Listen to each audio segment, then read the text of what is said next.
120 watt charging. It's not actually something new from Xiaomi, but it's finally made its way into the global models here, which I wasn't actually expecting, not at least this year. So super quick, as you can imagine. Hypercharging means that this phone, the 5000 mAh battery, can fully charge in just 20 minutes or under. I'll give you exact times in this in-depth review. So this phone here has a 6.67-inch AMOLED screen, 120 Hz. My review unit that Xiaomi sent out to me in exchange for this video has 8 GB of RAM and 256 GB of UFS 3.1 storage. The main camera on the back, 108 megapixels with an f1.75 aperture, 5 megapixel macro camera and an 8 megapixel ultra wide. And in the cutout of the screen here, we do have a 16 megapixel selfie cam. Obviously in the box, the 120 watt charger. Super quick, always under 20 minutes. It's phenomenally fast. I'll give you exact times in this in-depth review. Type A to Type C cable, SIM tray tool. We get a TPU case with this phone, and of course it fits it perfectly. A raised edge around where the camera bulge is, a quick start guide, warranty card, and some safety information. Let me run through the build quality and the design of this one for you. So the back here, this is plastic. Now there's this brushed metal look to it, which if you get it in the light at a certain angle, it does actually look quite good. I like the style of this one. In hand, this phone feels good. Now the frame around the outside, this is plastic, okay? There may be some people that might think it is metal. There is metal, so it's an inner frame. When you look at the SIM tray, which I've pulled right out now, you can see that inner alloy frame around it with that plastic finish on the outside. So one downwards firing speaker here. This is Harman Kardon. These speakers are tuned by them. Our Type-C port, so this is USB 2 spec. Still, sadly, we do not have video out with this one or faster transfer speeds. A microphone right there. And then taking a look at the top, you can see that branding right there from Harman Kardon. IR transmitter, that is there, and there's actually a little mic right next to the speaker there too. Now the cameras on this, the bulge does stick out a little bit. Now it's approximately about 3 millimeters there in total. Now the thickness of this phone is 8.8 millimeters. It does weigh 204 grams officially, although with my scales, it's about 206. Minor little difference right there. And on the right-hand side here, we have a capacitive always-on fingerprint reader. The location of it, they've thought this one out, and some brands don't actually do this, but it's in a perfect location, at least for my hands, which are not super large hands or anything like that. They're only about medium size, and I can get my thumb to that really quick and easy. However, look at this unlock speed. It's not blazing fast. It could be a little bit faster. There's ROM optimization needed for the fingerprint unlocking speed. Volume up and down buttons right here. And on the left side, absolutely nothing. So that plastic on the outside there with the alloy inner frame. So the front of the screen here, this is covered with Gorilla Glass Victus. This is great. Now we do have, of course, a 6.67-inch screen that we have seen before. This one is a flat AMOLED screen, very, very nice. The bezels aren't too bad, and you can see our cutout here for the front 16 megapixel camera.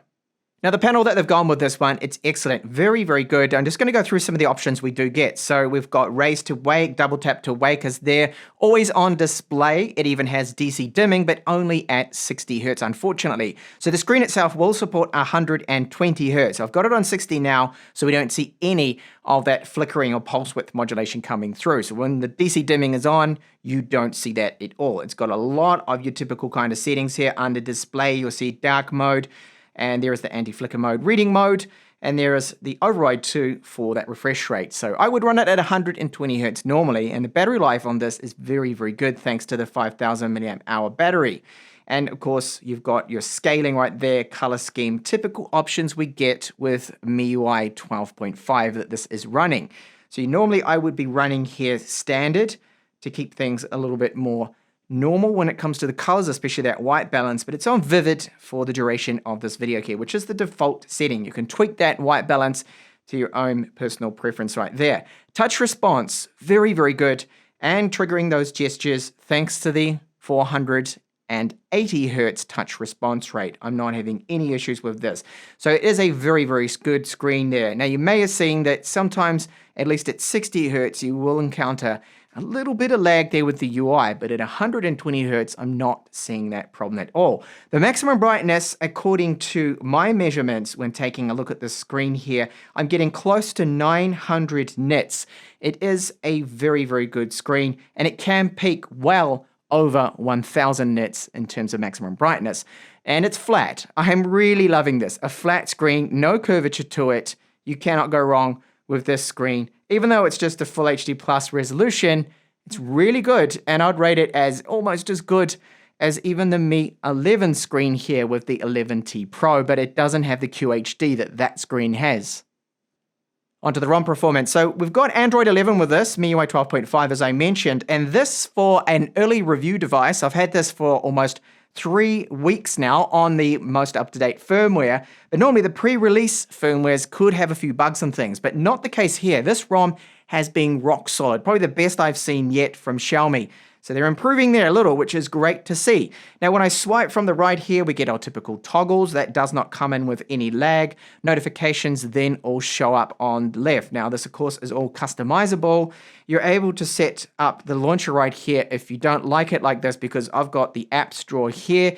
You can have your apps and your widgets and everything all in one, but I prefer it with this kind of style here, and the performance has been so good. Now, if I was recording this at 120 frames per second and set it to 120, the UI, you would see just how fast it is. But as I mentioned, I got DC dimming on to make the screen just look a little bit better without flickering for my videos. It's not going to matter anyway because I do record in 30 frames per second.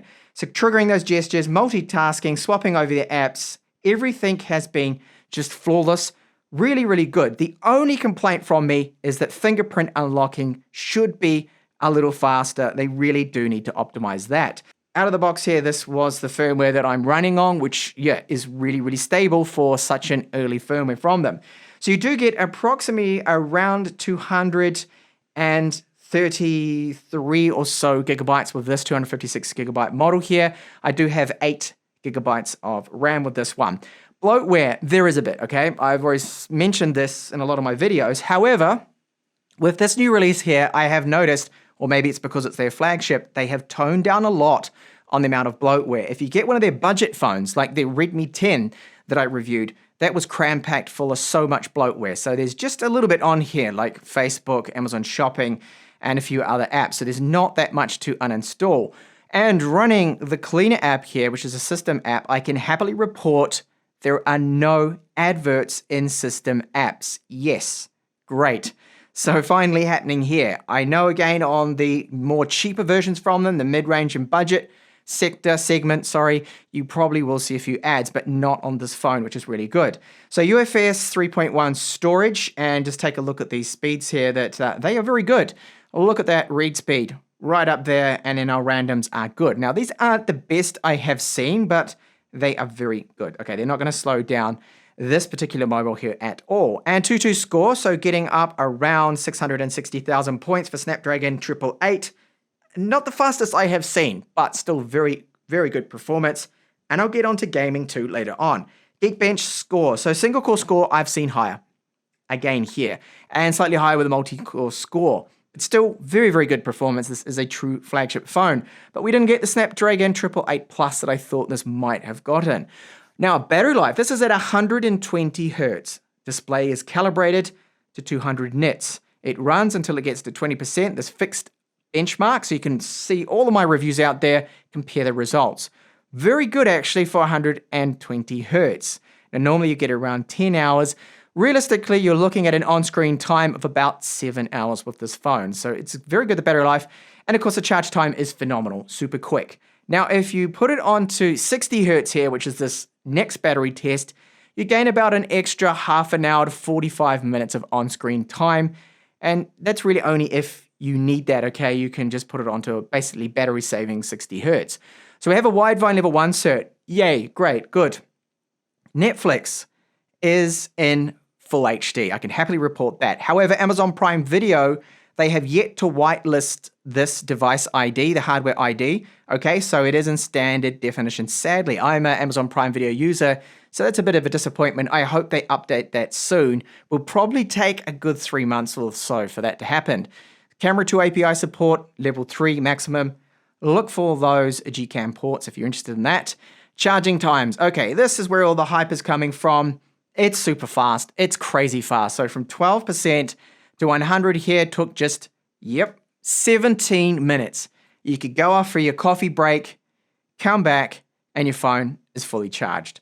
I've done a few other tests here. You can see 8% to 100, 18 minutes. Every time I've done it, it has been 20 minutes or under. Phenomenal charging rate. So yes, you can see why it's getting the hype, because it's just so quick. And I didn't expect to see it in a global model like this. I was expecting it to be in the Xiaomi 12 next year, 120 watt charging, but no.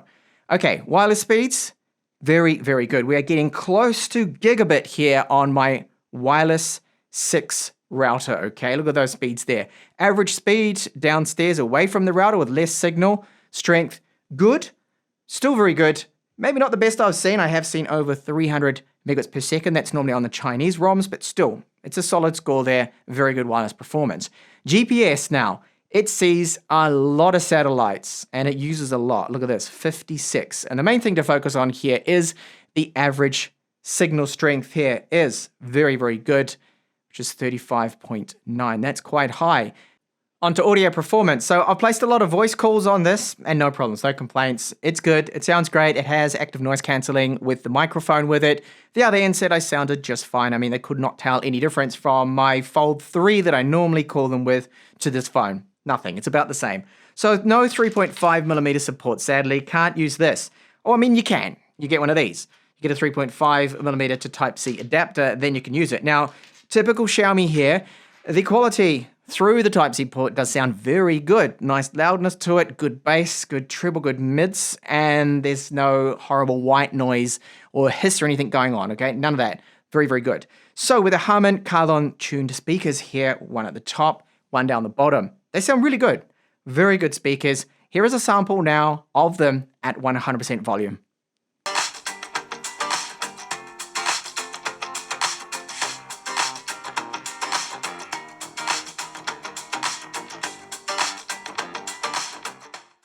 Over to our gaming performance now. So Snapdragon 888, it's powerful, 8GB of RAM. This is PUBG. What settings do they allow us to run with this hardware? So when I look here in the graphics options, you'll see that we've only got the extreme frame rate max, no 90 FPS option, which would be next to that. Even on smooth or balanced right here, still no 90 options. I hope they do add that. Anyway, let's check out the performance of PUBG. So this performance is great. It is really smooth, and I do think I've got a bot. Yep, I do. A bot is shooting at me over here because I would be dead already if that was a player. Okay, some bad aiming from me there. However, look at this performance. I mean, this is just absolutely smooth and flawless. 60 frames per second constantly. How do I know? Well, we have game space. So you swipe from the top left there. That brings it up, and I can see there 60 frames per second.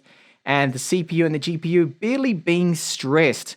So even with this setting, it's not really demanding enough. So I do hope the developers of this game add 90 frames per second support at least. I think we do need that option here, especially with this chipset. It's just going to handle it with ease. Now the phone is getting a little warm right here and on the back, but with this game, it's not going to go over 50 degrees Celsius. But what I'll do now is test out Genshin Impact, which is a demanding game, and I'll take a look at the thermals and see just how hot it is going to get.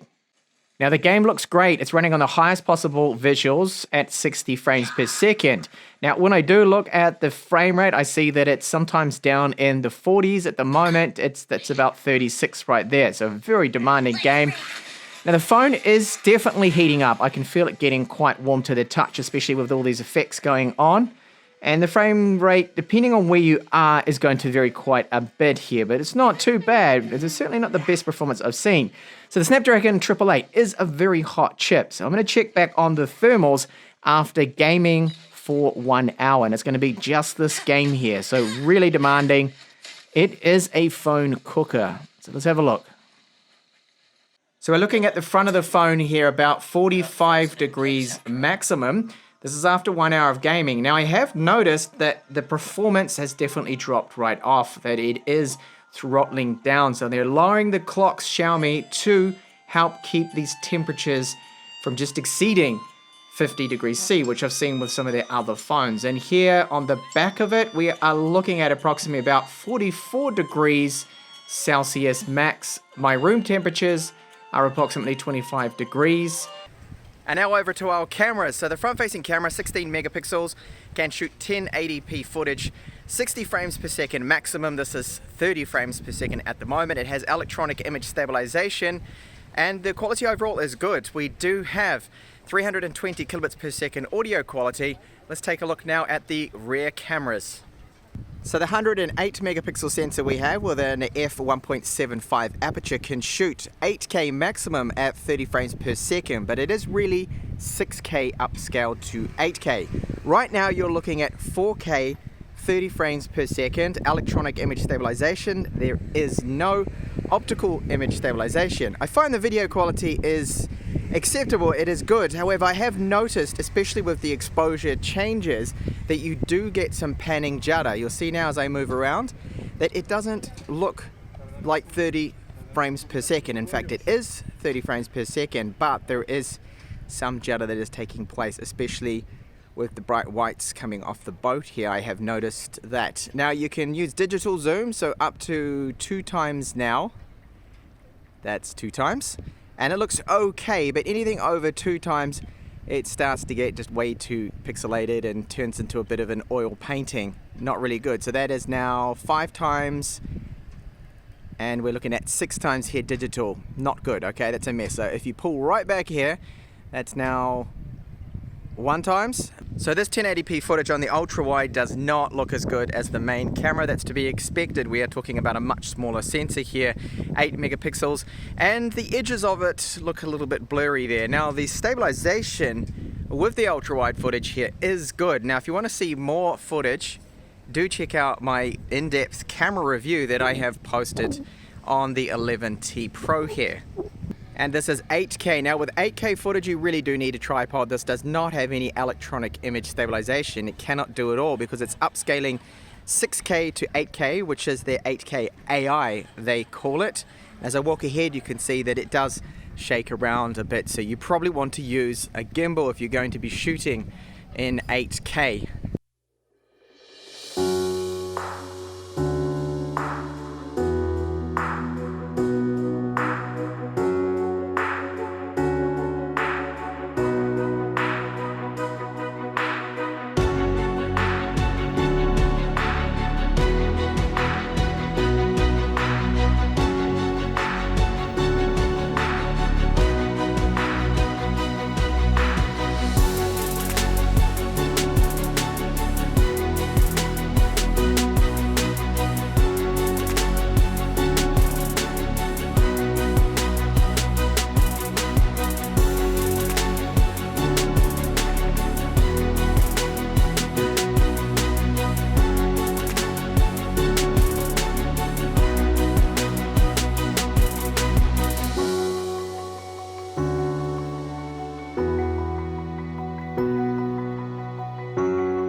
Okay guys, so to recap here, super solid phone. There is so much to like about this.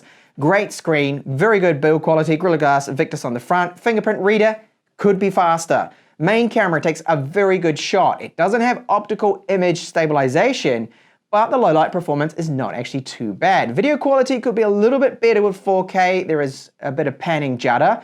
The ultra wide is the letdown in the camera department. It does not let us shoot in 4K with video. It's only 1080p max there. No micro SD card reader, no 3.5mm headphone jack. Will be disappointing for some, but sadly that is just a extinct piece of tech now in the flagships from them. If you get the low end and some of the mid-range phones, yes, you will still at least have that. So the battery life, very good actually for 120 Hz. You should see around about 7 hours on screen time. It's a great bright screen. Very, very good. I do like it. So really, there's hardly anything I can criticize about it. I would have done something different about the ultra-wide setup here though. I would have gone with a 13 or a 16 megapixel camera with autofocus, and that way we don't actually need the macro camera. We could have had just the 2 good sensors on the back, front-facing 16 megapixel, and call it a day there. So yes, as mentioned, you cannot go wrong with this one, and it's getting all the headlines, of course. That 120 watt hypercharging finally made its way into the global versions. Remember, it is in the Mi 10 Ultra and the Mix 4 from Xiaomi that I have reviewed in this channel if you're interested in seeing that. So it's not actually new tech, but new for the global releases. So if you're interested in tablets, Android ones, make sure you check out my review of the Mi Pad 5 to get its global release announcement, same time as this. So I do hope to see you in that video, and thank you so much for watching my in-depth review of the 11T Pro.